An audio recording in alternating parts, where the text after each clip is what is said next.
ಎಲ್ಲರಿಗೂ ನಮಸ್ಕಾರ. Vishwavani TV special ಕಾರ್ಯಕ್ರಮಕ್ಕೆ ಸ್ವಾಗತ. ನಾವಿವತ್ತು ನಂದ ಗೋಕುಲ ಸೀರಿಯಲ್ ಹೊಸ ಸೀರಿಯಲ್ ಲಾಂಚ್ ಆಗ್ತಿದೆ ಕಲರ್ಸ್ ಕನ್ನಡದಲ್ಲಿ. ನಮ್ಮ ಜೊತೆ ಇವತ್ತು ನಂದ ಗೋಕುಲ ಸೀರಿಯಲ್ನ ಪ್ರೊಡ್ಯೂಸರ್ ಸಿಂಧು ಕಲ್ಯಾಣಿ ಅವರು ಇದ್ದಾರೆ. ಬನ್ನಿ ಅವರನ್ನು ಮಾತಾಡ್ಸೋಣ. ನಮಸ್ಕಾರ ಮೇಡಮ್. ನಮಸ್ಕಾರ. ನಂದ ಗೋಕುಲ ಸೀರಿಯಲ್ ಹೊಸದಾಗಿ ಒಂದು ಒಳ್ಳೆ ಪ್ರಾಜೆಕ್ಟ್ ಇಟ್ಕೊಂಡು ಬರ್ತಾ ಇದೆ. ನಿಮಗೆ ಎಷ್ಟು ಎಕ್ಸ್ಪೆಕ್ಟೇಷನ್ ಇದೆ, ಹೇಗೆ ಅಪ್ರೋಚ್ ಮಾಡುತ್ತೆ ಈ ಸೀರಿಯಲ್ ಜನರನ್ನ ಅಂತ ಹೇಳ್ತಾರೆ? ನಾನು ನನ್ನ ಕೆರಿಯರ್ನ ಶುರು ಮಾಡಿದ್ದು ಕಲಾವಿದೆ ಆಗಿ, ಅದು ನಿಮಗೆಲ್ಲರಿಗೂ ಗೊತ್ತು.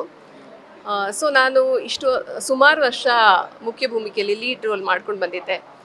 ಬಟ್ ಮುಂಚೆಯಿಂದನೂ ನನಗೊಂದು ಕನಸಿತ್ತು, ನಿರ್ಮಾಣ ಮಾಡಬೇಕು, ಸೀರಿಯಲ್ ನಿರ್ಮಾಣ ಮಾಡಬೇಕು ಅಂತ.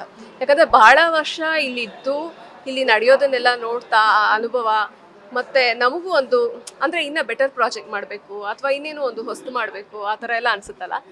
ಸೊ ಹಾಗಾಗಿ ಈ ಕನಸು ಭಾಳ ವರ್ಷದಿಂದ ಇತ್ತು.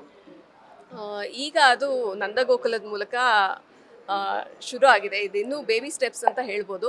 ಮುಂದೆ ಇನ್ನೂ ದೊಡ್ಡ ಮಟ್ಟದಲ್ಲಿ ಇನ್ನೂ ಒಳ್ಳೆ ಕಾರ್ಯಕ್ರಮದಿಂದ ಶುರು ಮಾಡಿದ್ದೀವಿ. ಹೀಗೆ ಮುಂದುವರಿತಾ ಒಳ್ಳೊಳ್ಳೆ ಪ್ರಾಜೆಕ್ಟ್ ಮಾಡಬೇಕು ಅಂತ ಆಸೆ ಇದೆ. ನಿಮ್ಮ ಡೈರೆಕ್ಟರ್ ಶ್ರವಣ್ ಸರ್ ಬಗ್ಗೆ ನೀವು ಹೇಳೋದಾದರೆ, ಒಂದು ಒಳ್ಳೆ ಪ್ರಾಜೆಕ್ಟಿಗೆ ಅವರು ಕೈ ಹಾಕಿದ್ದಾರೆ. ಅವ್ರ ಬಗ್ಗೆ ಹೇಳೋದಾದರೆ? ಅವ್ರ ಬಗ್ಗೆ ಹೇಳಬೇಕು ಅಂದರೆ ಅವ್ರ ಬಗ್ಗೆ ಹೇಳಿದ್ರೆ ಇಡೀ ಪ್ರೋಗ್ರಾಮ್ ಬಗ್ಗೆನೇ ಹೇಳ್ದ ಹಾಗೆ. ಯಾಕೆಂದರೆ ನಾನು ಹೇಳಿದ್ನಲ್ಲ, ಇದೊಂದು ಕನಸಿತ್ತು. ಬಟ್ ಆ್ಯಕ್ಚುಲಿ ಶ್ರವಂತ್ ಅವರು ನನ್ನನ್ನು ಕಾಂಟ್ಯಾಕ್ಟ್ ಮಾಡಿದ್ದು ಒಂದು ಪಾತ್ರಕ್ಕೋಸ್ಕರ, ಈ ಪ್ರಾಜೆಕ್ಟ್ನಲ್ಲಿ ಒಂದು ಪಾತ್ರಕ್ಕೋಸ್ಕರ. ಆ ಡಿಸ್ಕಷನ್ನು ಅಂದರೆ ಪಾತ್ರ ಮಾಡಬೇಕಾದ್ರೆ ಕತೆ ನರೇಟ್ ಮಾಡ್ತಾರಲ್ಲ, ಸೊ ಕತೆ ಹೇಳಿದ್ರು. ಆಮೇಲೆ ಆ ಡಿಸ್ಕಷನ್ ಇನ್ನೂ ಮುಂದುವರಿತಾ ಹೋಯಿತು. ಆಮೇಲೆ ಈ ಥರ ಪ್ರೊಡ್ಯೂಸ್ ನಾನೇ ಮಾಡೋದು ಅಂತ ಆಯಿತು. ಸೊ ಬೇಸಿಕಲಿ ಅವರು ಆಲ್ರೆಡಿ ಸುಮಾರು ಈ ಪ್ರಾಜೆಕ್ಟ್ಗೆ ವರ್ಕ್ ಕೂಡ ಮಾಡಿದರು.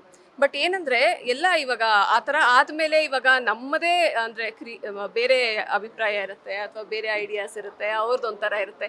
ಆ ಥರ ಆಗದೆ ತುಂಬ ಸಾಮ್ಯತೆ ಬಂತು. ಅಂದರೆ ನಮ್ಮ ಮೈಂಡಲ್ಲಿ ಏನಿತ್ತು, ಅವ್ರ ಮೈಂಡಲ್ಲಿ ಏನಿತ್ತು, ಆ ಥರ. ಸೊ ಕೊಲ್ಯಾಬ್ರೇಟ್ ಮಾಡಿ ಜೊತೆನಲ್ಲಿ ಮಾಡೋಣ ಅಂತ ಶುರು ಮಾಡಿದ್ದೀವಿ.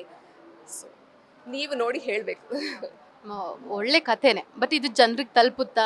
ನಿಮಗೇನು ಅನ್ಸುತ್ತೆ, ಈ ಕತೆ ಜನರಿಗೆ ತಲುಪುತ್ತಾ? ಎಲ್ಲ ಆರ್ಟಿಸ್ಟ್ಗಳು ಸೇರಿ ಇದನ್ನು ಜನರಿಗೆ ತಲುಪಿಸ್ತಾರ ಅನ್ಸುತ್ತೆ? ಖಂಡಿತ. ನಾವೇನೇ ನಮ್ಮ ಅಂದರೆ ಸ್ಕ್ರೀನ್ ಮೇಲೆ ಏನೇ ಮಾಡೋಕ್ಕೆ ಹೋದ್ರು ಅದು ನಮಗಷ್ಟೇ ಇಷ್ಟ ಆಗೋದಕ್ಕೋಸ್ಕರ ಮಾಡೋದಕ್ಕಾಗಲ್ಲ. ಜನರಿಗೆ ತಲುಪಬೇಕು, ಅವ್ರಿಗೆ ಇಷ್ಟ ಆಗಬೇಕು ಅಂತಾನೆ. ಅವ್ರಿಗೆ ಇಷ್ಟ ಆದ್ರೇ ನಮಗೆ ಒಂದು ಮನ್ನಣೆ ಆಗಲಿ ಅಥವಾ ನಮ್ಮ ಪ್ರಾಜೆಕ್ಟ್ ಸಕ್ಸಸ್ಫುಲ್ ಆಗೋದಕ್ಕಾಗಲಿ ಸಾಧ್ಯ ಆಗೋದು. ತುಂಬ ಯೋಚನೆ ಮಾಡಿ ಈ ಪ್ರಾಜೆಕ್ಟ್ ಮಾಡ್ತಾಯಿದ್ದೀವಿ. ಅಂದರೆ ನಾನು ಹೇಳಿದ ಹಾಗೆ ನಿಮಗೇನೆ ಕಲರ್ಸ್ ಕನ್ನಡ ಅವ್ರಿಗೆ ಥ್ಯಾಂಕ್ ಯು ಹೇಳಬೇಕು. ತುಂಬ ಒಳ್ಳೆ ಕಥೆನ ನಮಗೆ ಕೊಟ್ಟಿದ್ದಾರೆ.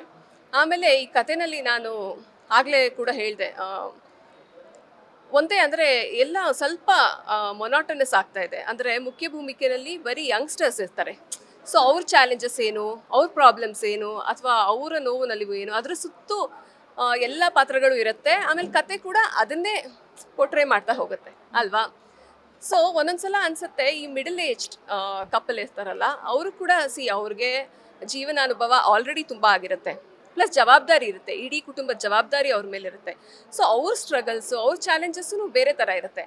ಅದನ್ನು ಕೂಡ ಶೋಕೇಸ್ ಮಾಡಬೇಕು ಅನ್ನೋದು ನಮ್ಮ ಉದ್ದೇಶ. ಸೊ ಅದನ್ನು ಶೋಕೇಸ್ ಮಾಡ್ತೀವಿ. ಬಟ್ ಅವರಿಂದ ಮಕ್ಕಳ ಮೇಲೆ ಏನು ಪರಿಣಾಮ ಆಗುತ್ತೆ, ಅವ್ರದ್ದೇನಿದೆ, ಎಲ್ಲ ಜನ್ರೇಷನ್ಗೂ ಕನೆಕ್ಟ್ ಆಗುತ್ತೆ ಅಂತ ನನಗನ್ಸುತ್ತೆ. ಜೊತೆಗೆ ನಮ್ಮ ಸುಂದರ್ ಪಾತ್ರ ಮಾಡ್ತಾಯಿದ್ರು ಕಾಮಿಡಿ ಆಗಲಿ, ಇಟ್ಸ್ ನಾಟ್ ತುಂಬ ಸೀರಿಯಸ್ ಆಗಿ ಹೋಗುತ್ತೆ ಅಂತ ಹೇಳೋಕ್ಕಾಗಲ್ಲ ಕತೆ. ಇದು ಅಂದರೆ ಬೇಸಿಕಲಿ ದ ಪ್ಲಾಟ್. ಆದರೆ ಎಲ್ಲ ಎಮೋಷನ್ಸೂ ಮಿಕ್ಸ್ ಆಗಿದೆ, ತುಂಬ ಎಂಟರ್ಟೈನಿಂಗ್ ಆಗಿದೆ. ನಾನೇ ಎಪಿಸೋಡ್ ನೋಡ್ತಾ ಅಂದರೆ ನಮಗೆ ಕತೆ ಗೊತ್ತಿದ್ರು, ಓದಿದ್ರು, ಸೀನ್ ಓದಿದ್ರು ತೆರೆ ಮೇಲೆ ನೋಡಿದಾಗ ನಿಜವಾಗ್ಲೂ ಎಂಜಾಯ್ ಮಾಡ್ತಾಯಿದ್ದೀನಿ. ಸೊ ಖಂಡಿತ ಪ್ರೇಕ್ಷಕರು ಕೂಡ ಎಂಜಾಯ್ ಮಾಡ್ತಾರೆ, ಸ್ವೀಕರಿಸ್ತಾರೆ, ತುಂಬ ಕನೆಕ್ಟ್ ಆಗ್ತಾರೆ ಅಂತ ನನಗನ್ಸುತ್ತೆ.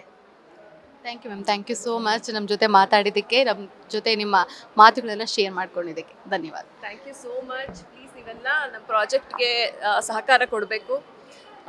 ಹಾಗೆ ಪ್ರೇಕ್ಷಕರು ಕೂಡ ಇಷ್ಟ ಆಗುತ್ತೆ ಅಂತ ಅಂದ್ಕೊಳ್ತೀನಿ. Thank you so much.